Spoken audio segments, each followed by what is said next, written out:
Hello and welcome to Dialogue. China has pledged some 360 billion yuan to support more infrastructure projects in Africa and the creation of some 1 million jobs. Speaking at the 2024 summit of the Forum on China-Africa Cooperation in Beijing, President Xi Jinping proposed that China's diplomatic ties with all African countries be upgraded to the level of strategic relations, and the overall positioning of China-Africa relations be elevated to an all-weather China-Africa community with a shared future in the new era. What can we expect from future cooperation? What are the challenges to achieve the goals in bilateral cooperation? And with 1/3 of the world's population, how can the modernization drive by the two sides impact global development? Join us for our discussion today, live from Beijing. I'm Xu Qinduo.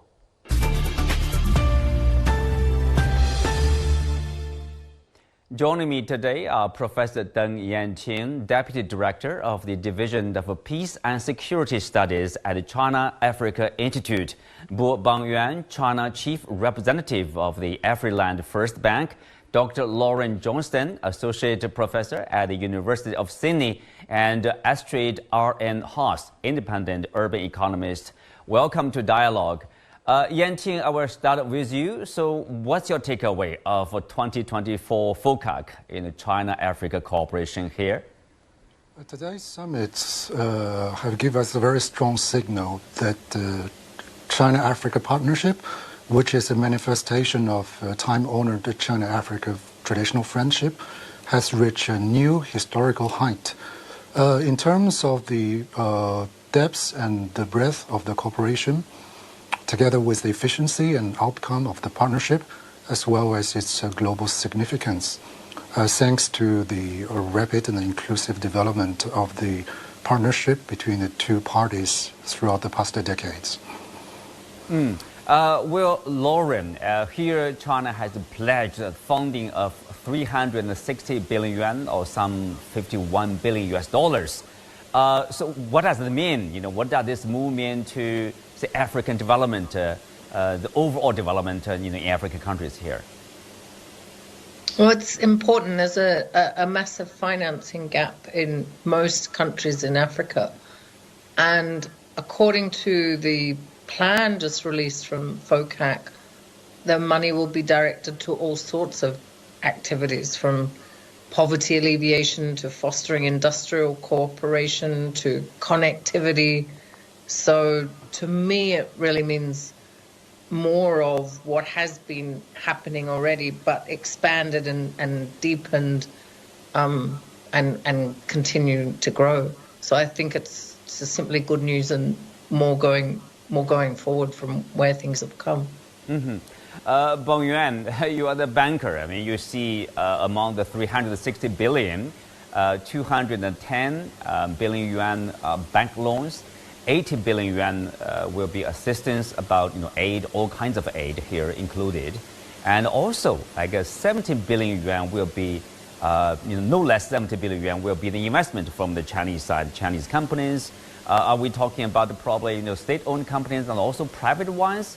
So a lot to expect in terms of investment here. Yes, I think in Africa they need financial support. So now China continue to support some billion US Chinese yuan to support Africa economic development, and through many channels. I think they will have a lot Africa countries' economic development. Yeah, Yanqing, the theme of this year's summit is, quote, joining hands to advance modernization and build a high-level China-Africa community with a shared future. Tell us more about your interpretation of this theme, modernization, and of course, President Xi Jinping, proposed that the relationship be upgraded, to this all-weather community with a shared future. Help us understand, like this diplomatic importance, political importance between the two sides. Okay, if you want to understand the new description terminology regarding the ongoing China-Africa partnership, you need to look back at the overall picture of the bilateral partnership between the two sides. The relationship between the two sides can be traced back to the mid-20th century when both sides jointly put forward their national liberation movement, highlighting the mutual political trust and the reciprocal cooperation and as the defining essence and the guiding principles.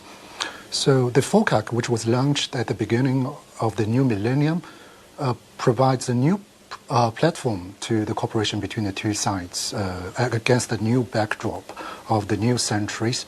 So, and the architecture of a FOCAC, you could see the logic of China to put forward the cooperation and partnership with Africa is intact.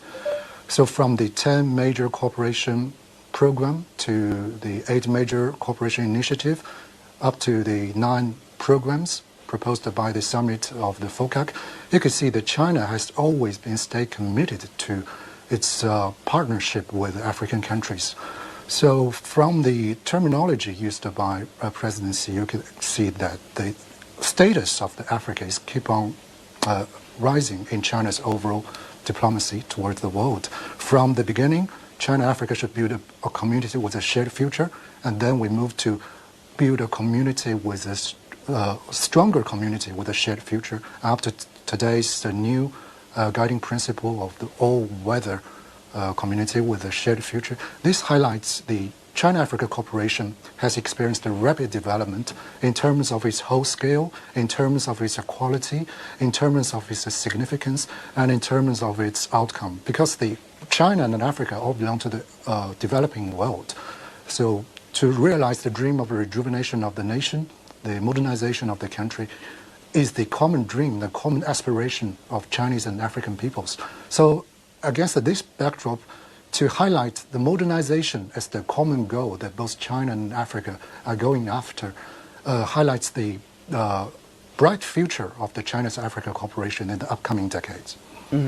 Lauren, so the importance of Africa is rising to the Chinese diplomacy here? Well, yeah, as we heard, there's been elevation of the relations of all African countries to strategic partnership. So that implies that the level of diplomatic importance of African countries has been elevated, those that weren't already at that level, and then as a sort of a collective also. And you know, this year I think there's 53 heads of state in Beijing. That might also be the largest, that might be the highest number so far. So it's, you know, it's a incredible gathering of leaders, which does also imply and point to this elevation and importance of diplomatic ties for sure.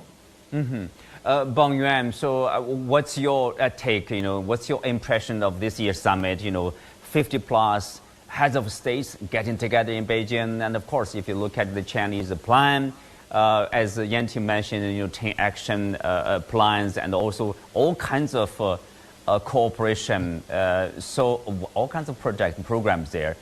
Do you have a sense this is a very comprehensive in terms of this relationship here? Yes, I have very strong impression that we put the word of modernization. It's a very new term. That means we have bright future for African countries because you see in last 30 years ago, Africa are in a very difficult situation.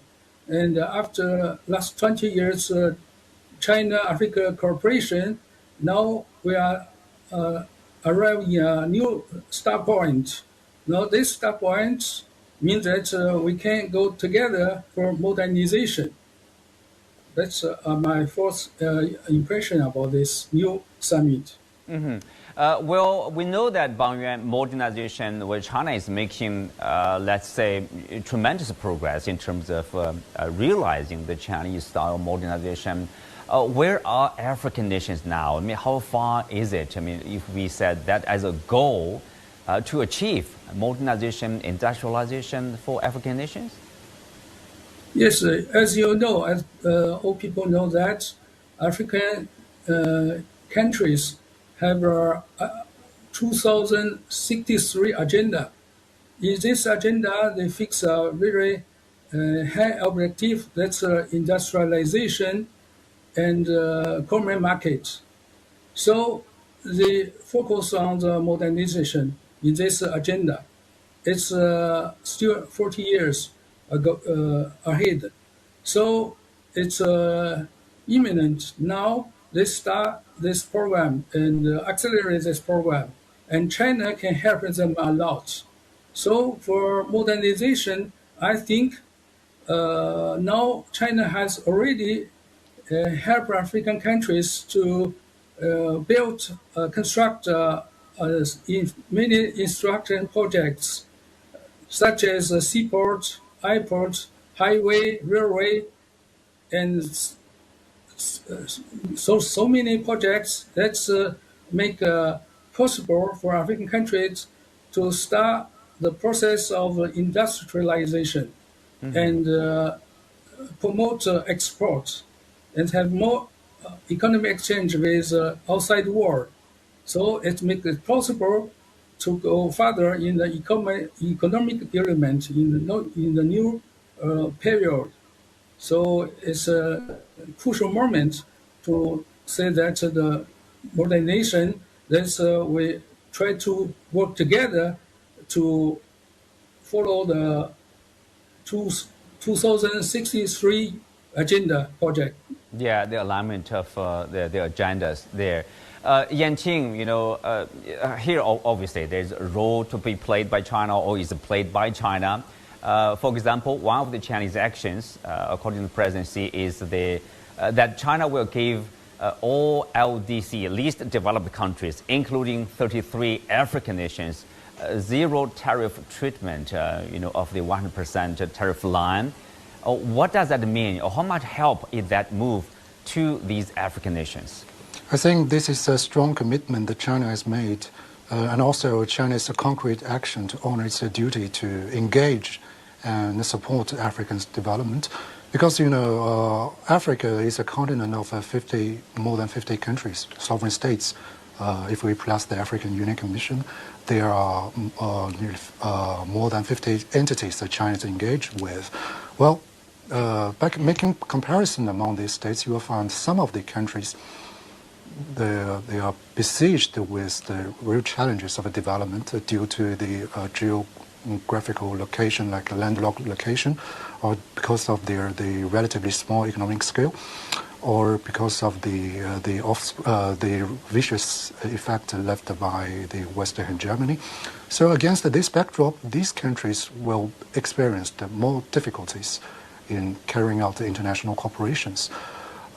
By doing so, I think that China has given a very strong commitment and a concrete step towards realizing the asymmetrical development and balanced development between China and Africa, so that we can convince the world and convince our African brothers and sisters that China-Africa partnership is never a solo show of its own self, but also inclusive and a reciprocal partnership between the two sides. Every single individual, every single sovereign state, they join the equal status. They can be benefited from this time-honored friendship.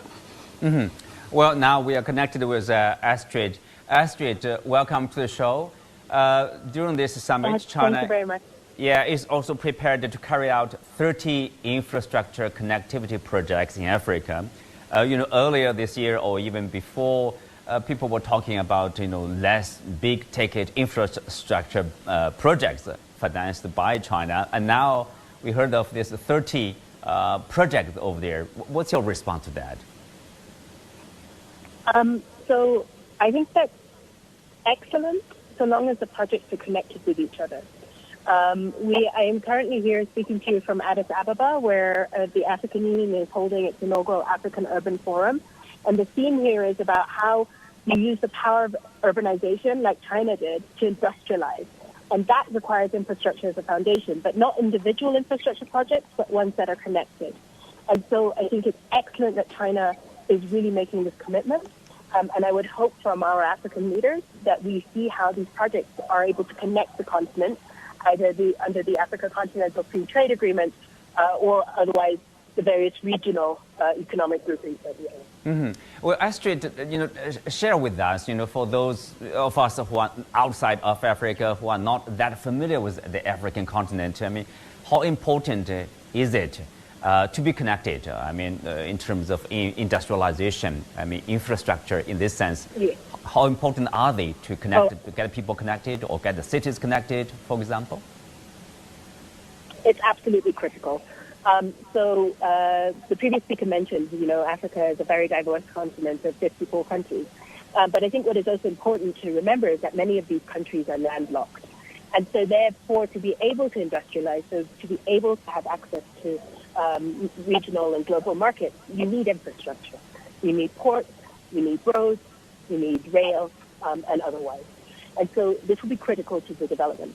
But the second piece is, when you look at China's trajectory over the past decades, right? China went through nearly as rapid urbanization as the African continent is. The African continent is actually urbanizing faster than China did. But the big difference is China did so with making massive investments in infrastructure at the same time, so that when people moved to cities, these cities were attracting investments, were attracting firms, and providing jobs for people. In Africa, we don't have that yet. Urbanization is not happening with industrialization because we're missing the infrastructure that attracts firms. And so if we don't have this infrastructure in place, it's going to be difficult to provide jobs for the nearly 1 billion people who are yet to even move to African cities in the next 30 years. Well, Lauren, a major focus of cooperation between China and Africa is agriculture.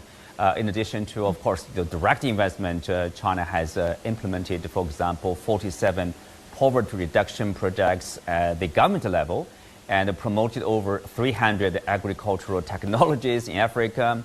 For example, you have mushroom growing technology that has actually drove up like employment in Africa, and the hybrid rice technology has helped increase rice production in some parts of the continent.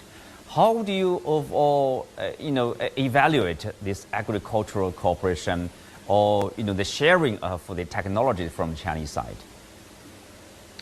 Actually, I find this new emphasis on expanded agricultural market access and a push to increase Chinese imports of African agricultural products one of the most exciting parts of China-Africa relations to be being fostered, because it really feeds into a lot of agendas.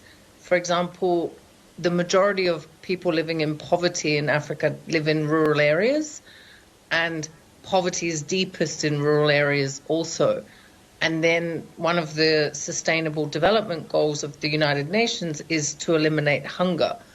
And so not only can promoting agricultural trade help to alleviate poverty, help to raise income standards of living and alleviate hunger, it can also generate foreign exchange and growth and so on, because obviously it forms an export. So it's just such a kind of all-round comprehensive good strategy to foster elevated agricultural productivity, and that it's a new priority, and China's fostering. I saw in the plan there's meteorological monitoring, there's agricultural technology exchange, there's poverty reduction. So it's China's had a positive impact already, as you've noted, in terms of rice and other areas, and I just think that's going to expand and expand. I think it's a really optimistic and exciting area of deepening cooperation.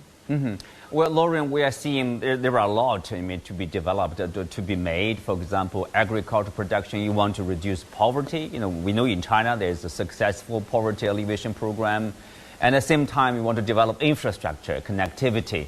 And of course, for the purpose of industrialization, which maybe people would say that's modernization. So what is the priority? Or can we do all of them at the same time? I think this varies by country, it varies by time, it varies by, I mean, there's so many variables. I don't think you can say. I mean, if you look at how China developed in the 1980s, there was a big focus on rural development. And that was for those reasons that it's very hard to develop if people are hungry. You know, it's very hard to alleviate poverty if there's not growth in rural areas because almost all the poorest people are in rural areas. So, you know, the last speaker was mentioning urbanization, and perhaps urbanization might happen more quickly in Africa, but even if it does, people still need food. So, you know, you still need to continuously increase agricultural production. And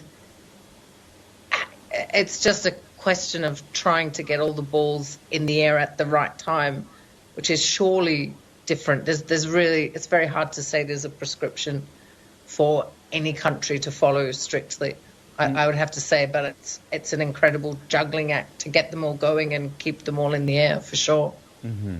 Well, Bang Yuan, you know, there is a Chinese investment, we understand. I mean, people probably are more aware of this, you know, big infrastructure projects by, say, state-owned Chinese companies.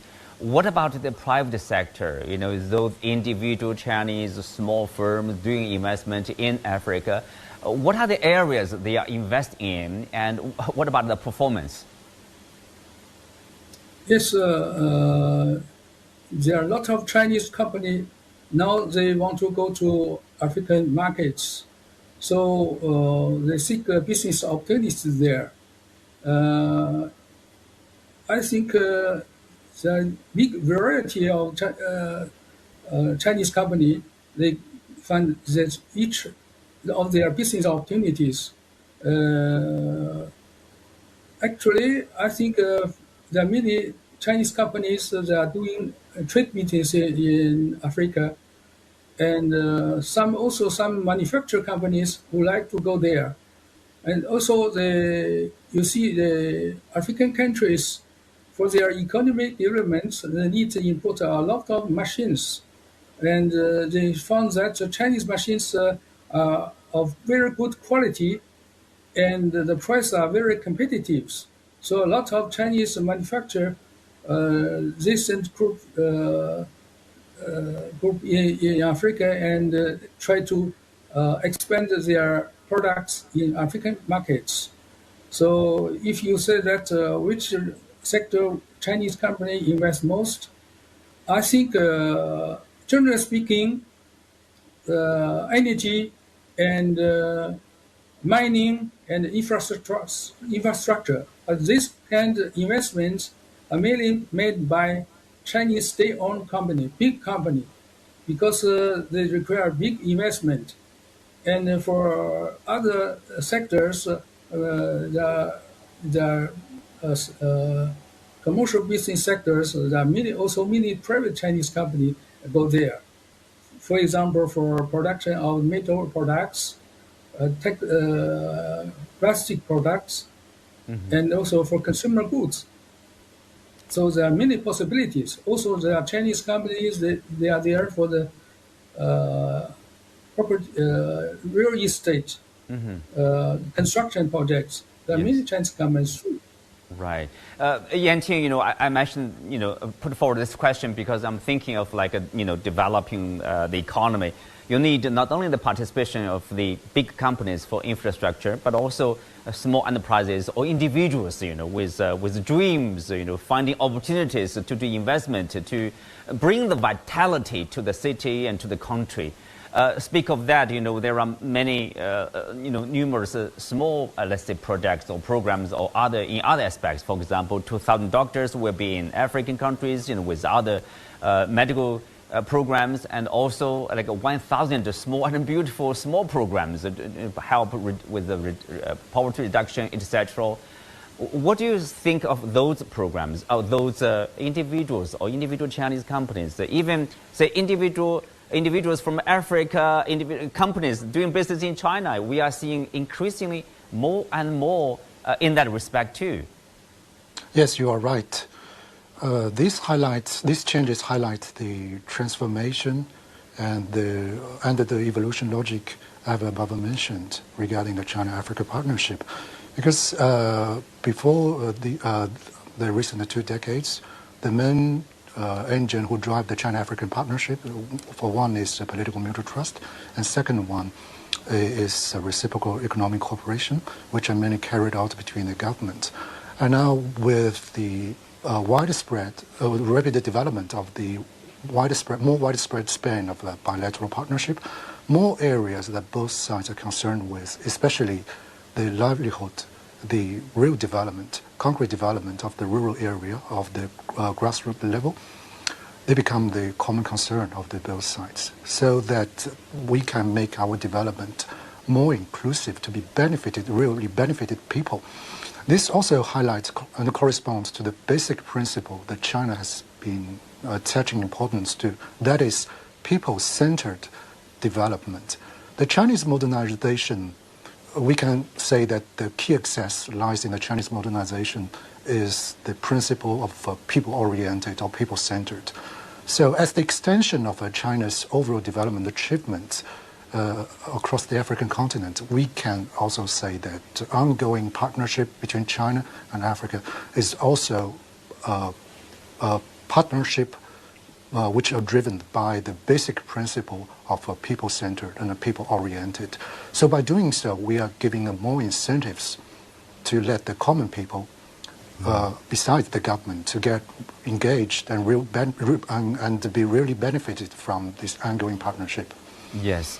Well, Astrid, as an economist focusing on urbanization, you once said that one outcome of Chinese investment has been how they will begun to actively shape African cities. And the future investment that African leaders are seeking is even more urgently needed to support African cities in becoming more productive, more livable, and more sustainable. Tell us more about that.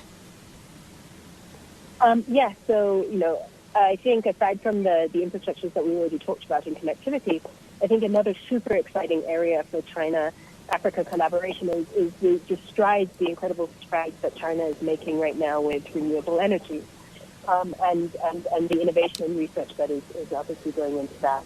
And I think this will be extremely important for African cities, right? So how we actually get our energy systems to be able to service the city in a way that, again, can attract investment. But importantly, as we know now, where Africa is urbanizing in a climate-constrained environment, so we cannot do it in the same way as other parts of the world, including China, has done before, which is takes a heavy toll on the environment. We need to do it in a green way. And I think here, the research and innovation that and the infrastructures that China is producing will have a massive impact on Africa. So you just have to imagine solar, right? Sun is literally one of our incredible assets here across the continent. And so that's just one example. So I think, this is how China will shape cities and also can positively help manage the urban trajectory that we are on. Yeah, Astrid, just a slightly, related question probably in terms of Chinese cooperation with African countries or investment in Africa.